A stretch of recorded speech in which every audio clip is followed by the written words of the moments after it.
Yang pertama terkait dengan Christian Present, Pak.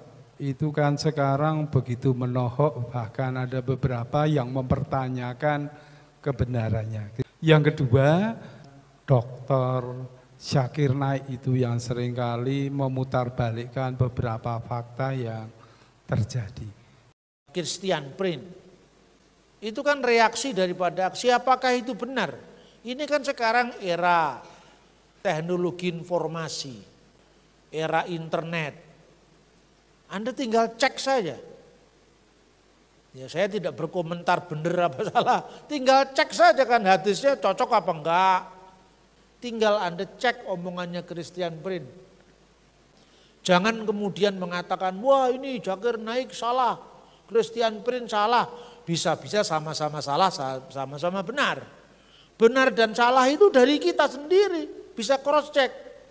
Ketika Zakir Naik mengatakan, mana ada Yesus pernah mengatakan, akulah Allah, sembahlah aku. Tidak ada kan? Tidak ada. Kesimpulan dia, berarti Yesus bukan Allah. Kalau kamu ditanya begitu, coba kamu balik pertanyaannya. Coba cari di Alkitab. Apakah Yesus pernah berkata, aku bukan Allah, jangan sembah aku? Enggak ada Pak, berarti Yesus Allah, masa begitu? Christian Prince dan Dr. Zakir Naik di mata Dr. Bambang Nursena. Ulasan ini penting dan menarik, bisa membuka wawasan kita. Oleh karenanya silakan berkenan menonton sampai tuntas. Nama saya Surit Irianto dari Gereja Katolik. Yang pertama terkait dengan tayangan beberapa YouTube itu Christian Present, Pak. Itu kan sekarang begitu menohok, bahkan ada beberapa yang mempertanyakan kebenarannya Christian Present itu. Kemudian yang kedua, saudara kita sebelah yang biasanya Dr. Zakir Naik itu yang seringkali memutarbalikkan beberapa fakta yang terjadi. Sekali lagi mohon masukan dan tanggapannya. Terima kasih. Itu kan reaksi ketimbang aksi. Christian Prince. Itu kan reaksi daripada aksi, apakah itu benar? Ini kan sekarang era teknologi informasi, era revolusi industri keempat, era internet. Anda tinggal cek saja. Ya, saya tidak berkomentar benar apa salah, tinggal cek saja kan hadisnya cocok apa enggak. Semua ribuan hadis itu sekarang sudah bisa di cross check langsung di online kan bisa kan? Enggak, kalau dulu kan setiap keluarga muslim punya Quran itu ya. Tapi mesti punya hadis yang jumlahnya ribuan koleksi. Kadang-kadang hanya beberapa summary-nya. Tapi sekarang ribuan hadis itu baik yang kategori sahih maupun hasan. Semua sudah bisa dilihat di internet. Tinggal Anda cek omongannya Christian Prince. Hadisnya ini Bukhari nomor sekian cocok apa tidak. Gak puas dengan bahasa Inggris, Arabnya juga ada. Kan gampang sekarang. Jangan kemudian mengatakan, wah ini Zakir Naik salah, Christian Prince salah. Bisa-bisa sama-sama salah, sama-sama benar. Benar dan salah itu dari kita sendiri, bisa cross check. Ketika Zakir Naik mengatakan, mana ada Yesus pernah mengatakan, akulah Allah, sembahlah aku. Tidak ada kan? Tidak ada. Kesimpulan dia, berarti Yesus bukan Allah. Terus kemudian gitu aja kok kaget. Sekarang kalau kamu ditanya begitu, coba kamu balik pertanyaannya. Coba cari di Alkitab. Apakah Yesus pernah berkata, aku bukan Allah, jangan sembah aku? Enggak ada Pak, berarti Yesus Allah. Masa begitu? Berlogika yang benar. Nah baru masuk ke konteks. Konteksnya apa? Lah orang Yahudi jangankan ngomong Allah, ngomong Tuhan. Tidak boleh itu. Harus mengucapkannya Hashem dengan nada hormat. Nama di atas segala nama. Adonai, Tuhan. Makanya kalau ada tulisan YHWH, Yahweh bacaan kira-kira. Yang membaca Yahweh itu bukan orang Yahudi, itu bacaan akademis para sarjana barat. Abad 18 itu. Karena enggak ada huruf hidupnya itu. Huruf mati semua. YHWH. Lalu ada sarjana barat yang mengatakan, oh kalau penggalan kata haleluya, Yah itu berarti mungkin aja bacaannya Yahweh. Karena itu sebutan pertama dari YHWH, YH-nya Yah. Lalu orang Samaria kan menyebut Yahweh. Wah itu mungkin Yahweh. Tapi orang Yahudi yang lain mayoritas tidak mengatakan Yahweh. Dia mengatakan Hashem. Nama di atas segala nama, sang nama. Makanya dalam Filipi gemanya bisa didengar. Dan mengaruniakan kepadanya nama di atas segala nama itu Hashem. Kemudian Yesus Kristus adalah Tuhan bagi kemuliaan Allah Bapa itu Adonai. Nah itu konteksnya seperti itu. Lalu berarti jangan berharap statement positif akulah Allah aja, enggak mungkin itu, nyebut nama aja enggak boleh. Tapi ketika Yesus mengatakan sebelum Abraham jadi aku ada. Aku ada itu ego eimi. Itu ehyeh aser ehyeh. Aku ada yang aku ada. Keluaran pasal 3 ayat 14. Gara-gara itu dia mau dirajam batu. Kalau dia mengatakan aku adalah hakim. Aku adalah roti hidup, enggak dirajam batu dia. Tapi begitu akulah sang ada. Akulah sudah ada. Itu berarti nama kekudusan Tuhan tadi. Kemudian ketika Thomas ya melihat tanda di tangannya itu, paku di tangannya, bekas paku di tangannya, dan Yesus itu masuk di ruangan yang tertutup ketika mereka takut sama orang-orang Yahudi yang memusuhi mereka. Saya sekarang kalau ceramah saya hati-hati. Orang Yahudi yang memusuhi mereka karena ada yang tidak memusuhi mereka gitu loh. Kemudian dia mengatakan apa? Shalom bagi kamu sekalian, shalom alaikum. Lalu Thomas mengatakan, ya Tuhanku dan Allahku, my Lord and my God. Yesus mengatakan berbahagialah orang yang percaya tidak melihat.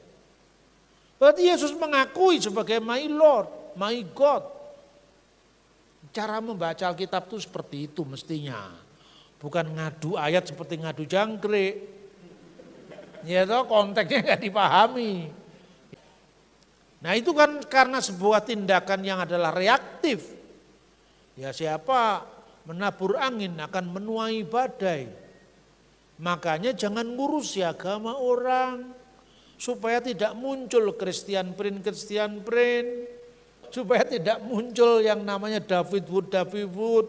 Itu karena mereka menjawab. Ya kadang-kadang jawaban itu sama kerasnya. Kadang-kadang jawaban itu ganti menghujat. Yang seperti itu tidak cocok dengan iklim Indonesia. Makanya saya tidak menempuh jalan itu. Karena jalan yang saya tempuh itu adalah jalan damai. Sekalipun jalan damai, tapi lebih cinta kemerdekaan, kata Bung Karno. Termasuk kemerdekaan dalam berpikir, beriman, beribadah, dijamin oleh negara.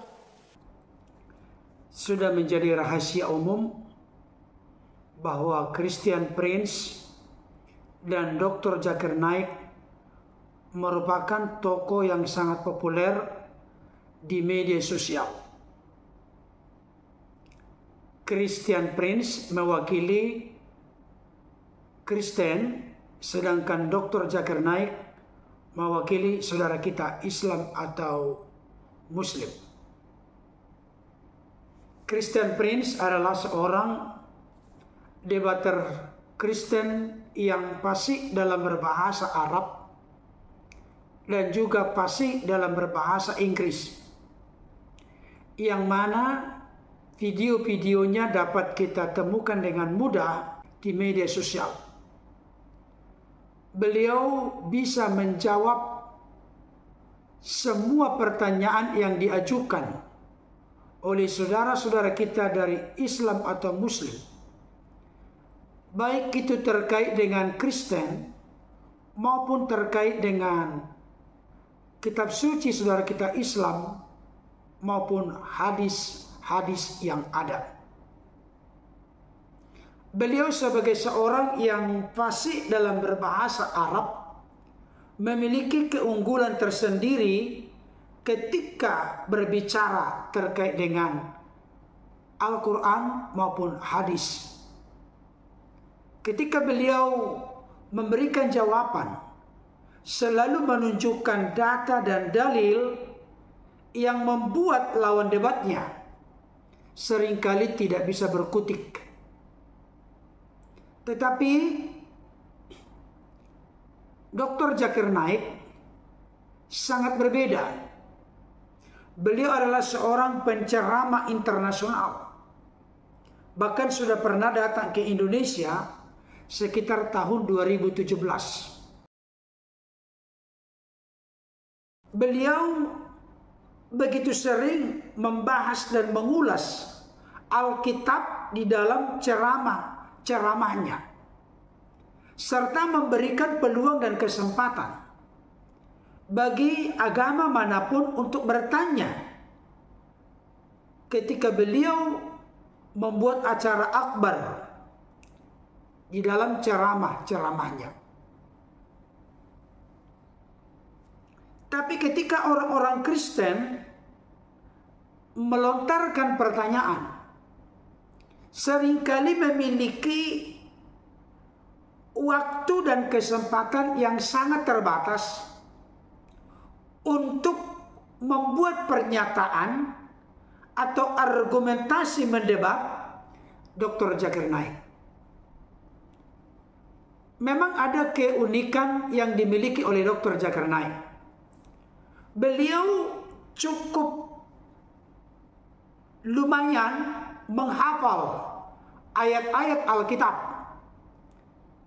Terlebih khusus jikalau hal itu menguntungkan doktrin, ajaran, dan keimanannya. Yang tentu ayat-ayat Alkitab yang diartikan oleh Dr. Zakir Naik pasti menguntungkan keyakinan doktrin ajaran Zakir Naik. Itu sebabnya ayat-ayat yang dia hafal tersebut diartikannya dalam perspektif pola pikir, pengertian, pemahaman dari keimanan dan kitab sucinya.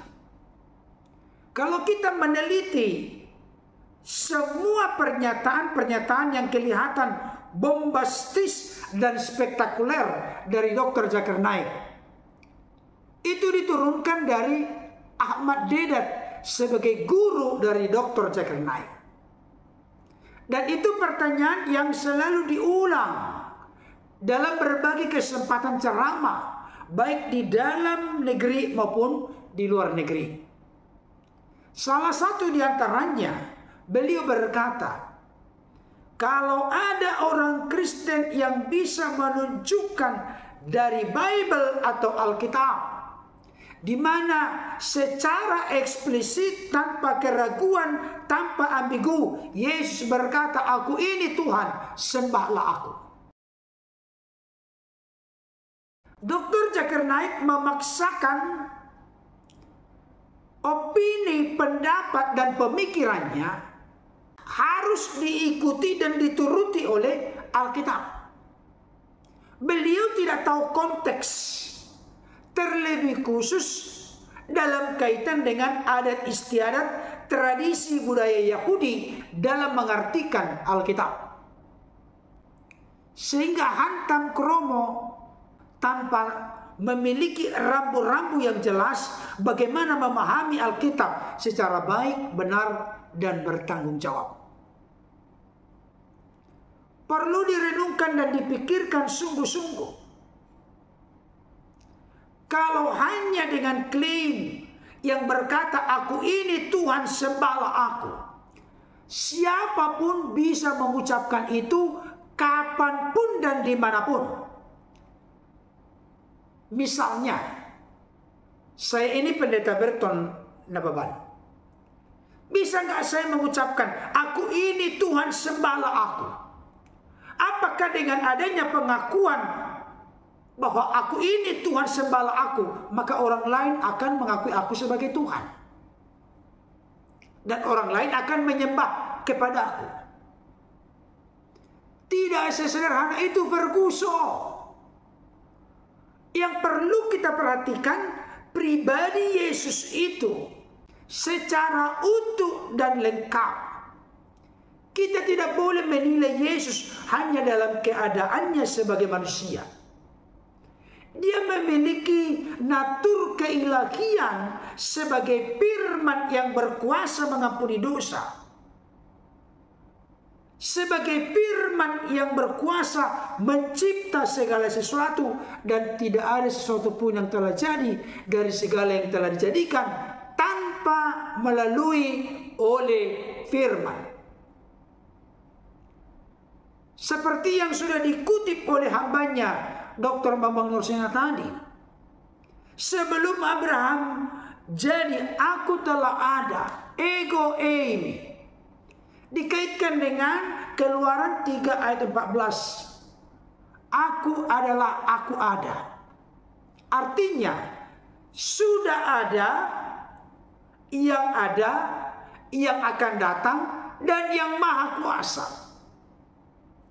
Tidak bisa kita menilai Yesus hanya dari natur kemanusiaannya dan menutup mata tentang realita dan fakta keilahiannya. Memang Alkitab menunjukkan, membuktikan di dalam Yohanes 13 ayat 13. Kamu menyebut aku guru dan Tuhan. Katamu itu tepat, sebab memang akulah guru dan Tuhan. Jadi Yesus pernah mengaku dirinya secara eksplisit sebagai Tuhan. Tuhan yang dimaksud di situ Lord, Kurios, pemilik, penguasa. Maka benarlah apa yang dikatakan oleh Yesus dalam Matius 28 ayat 18. Kepadaku telah diberikan segala kuasa, ketuhanan, kepenguasaan, baik di sorga maupun di bumi. Saudara yang dikasihi Tuhan, kalau kita bisa meneliti dengan cermat, Christian Prince mempersiapkan dirinya menjadi seorang apologet yang handal. Sebenarnya sebagai bentuk reaksi dari orang-orang lain di luar Kristen yang salah memahami keimanan Kristen. Jadi Christian Prince adalah seorang apologet yang memberikan pertanggungjawaban tentang iman Kristen yang disalah mengerti dan disalahpahami oleh orang-orang di luar Kristen. Itu ada dasarnya dari Alkitab. 1 Petrus 3 15 sampai 16. Tetapi kuduskanlah Kristus di dalam hatimu sebagai Tuhan, dan siap sedialah pada segala waktu untuk memberi pertanggungan jawab kepada tiap-tiap orang yang meminta pertanggungan jawab dari kamu tentang pengharapan yang ada padamu. Tetapi haruslah dengan lemah lembut dan hormat, dan dengan hati nurani yang murni, supaya mereka yang memfitnah kamu karena hidupmu yang saleh dalam Kristus menjadi malu karena fitnahan mereka itu. Jadi pros apologia atau memberi pembelaan iman itu merupakan panggilan Tuhan yang secara eksplisit dinyatakan di dalam Alkitab. Itulah yang dilakukan oleh para apologet Kristen di Indonesia, oleh Christian Prince, oleh Sam Samon, oleh David Wood, dan juga oleh para apologet yang lain.